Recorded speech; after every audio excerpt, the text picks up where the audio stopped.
நிலை வண்டி திருச்சிராப்பள்ளியிலிருந்து புதுக்கோட்டை, காரைக்குடி, சிவகங்கா, மானாமதுரை, ராமநாதபுரம், மண்டபம் வழியாக ராமேஸ்வரம் வரை செல்லும் வண்டி 6வது நடைமேடையிலிருந்து புறப்பட தயாராக உள்ளது.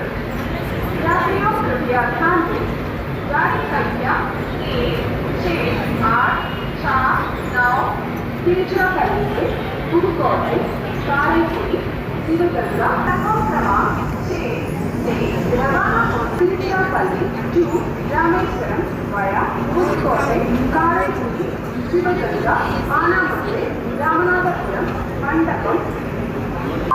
பயணிகளின் கனிவான கவனத்திற்கு வண்டி எண் 206771 பெங்களூர் கன்டோன்மென்ட் வந்தே பாரத் இருந்து கரூர், நாமக்கல், சேலம் வழியாக கையப்பனஹள்ளி வரை செல்லும் நடைமேடை 1 வந்து சேர்கிறது.